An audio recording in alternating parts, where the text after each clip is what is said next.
खमंग आणि चटपटीत असा सातार साईडचा आमचा शेंगदाण्याचा माद्याची रेसिपी आज मी तुमच्यासाठी घेऊन आली आहे। ही व्हिडिओ आवडली तर तुम्ही जास्तीत जास्त शेअर करा। तर चला, नमस्कार, मी सुषमा धुमाळ, सातारी तडका या माझ्या यूट्यूब, इन्स्टा आणि फेसबुक चॅनलमध्ये स्वागत करते। रोज रोज काय भाज्या बनवायच्या हा प्रत्येक बायकांना पडलेला प्रश्न असतो। मग बिना भाजीचा वापर न करता किंवा भाजी न करता आपण आज सातारचा प्रसिद्ध माद्या बघणार आहोत।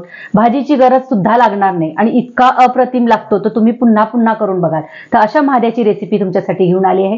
तर चला बघूया त्यासाठी काय काय लागतं।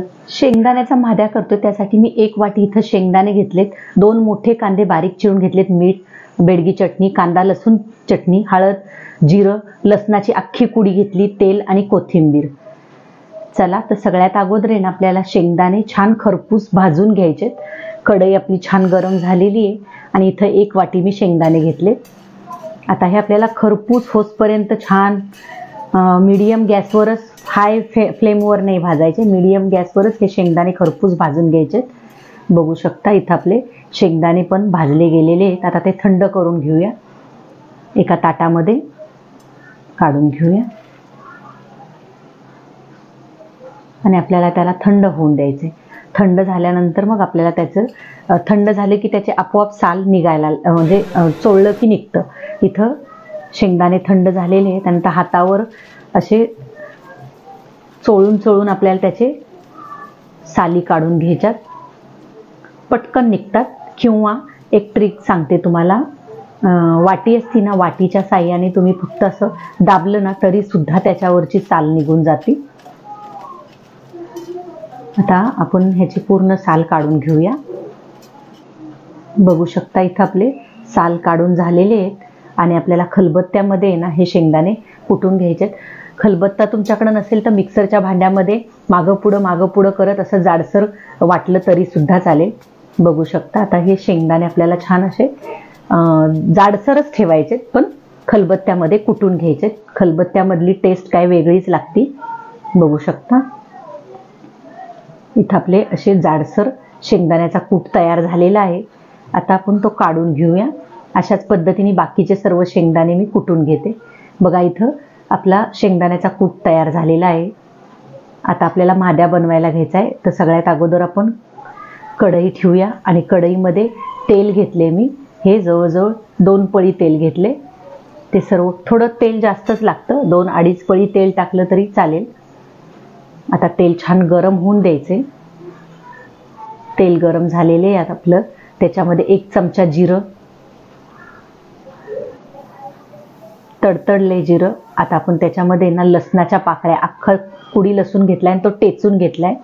आता तो आपल्याला ह्या तेलामध्ये टाकायचा आहे। लसणाची जी त्या माद्याला टेस्ट येते ना, अप्रतिम येते। आता छान तो तेलामध्ये होऊन द्यायचा आहे। बघू शकता इथं लसूण आपला तेलामध्ये होत आलेला आहे।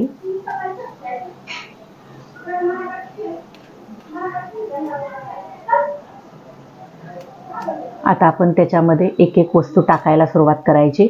लसूण झालाय, आता त्याच्यामध्ये कांदा टाकून घेऊया। 2 मोठे कांदे चिरून घेतलेत बारीक।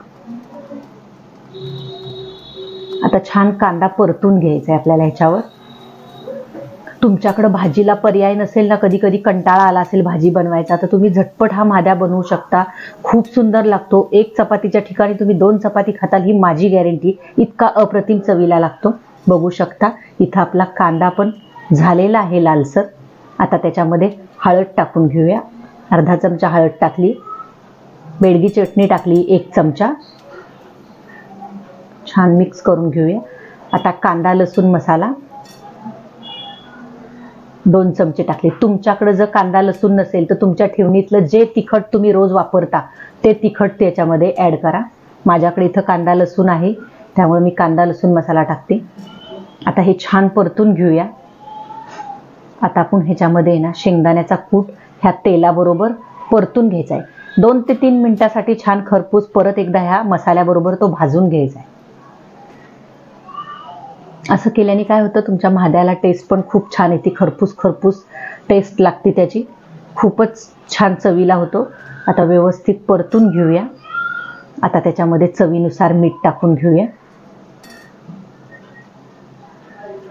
आता हे सर्व मिक्स करून घेऊया। परत एकदा.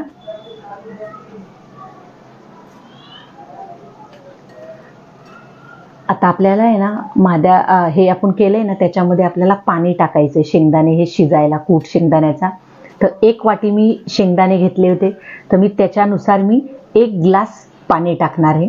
इथं आपलं बघा झालेलं आहे तेलावर छान. आणि आता आपण पाणी ऍड करूया. बघू शकता ही 1 वाटीने मी घेतलं होतं ना, आता सध्या मी पहिली 1 वाटी पाणी टाकणार आहे. लागेल तसं हळूहळू पाणी टाकत जाणार, पण ह्याला 1 ग्लास तरी पाणी लागणारच आहे शिजायला, कारण की शेंगदाण्याचा कूट शिजायला थोडं पाणी घेतं ना ते. आता हे व्यवस्थित हलवून घेऊया. त्याच्यामध्ये थोडी कोथिंबीर टाकूया.